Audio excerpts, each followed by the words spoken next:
First start up of a morning after we worked on the turntable yesterday to see if it actually works.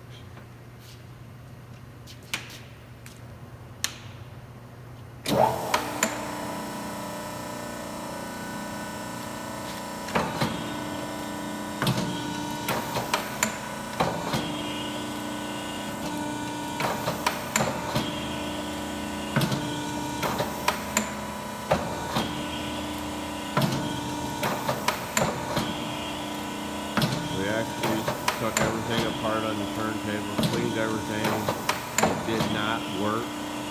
Took the table back apart and there was an adjustment in there. We made a few adjustments and we think we have the problem fixed now.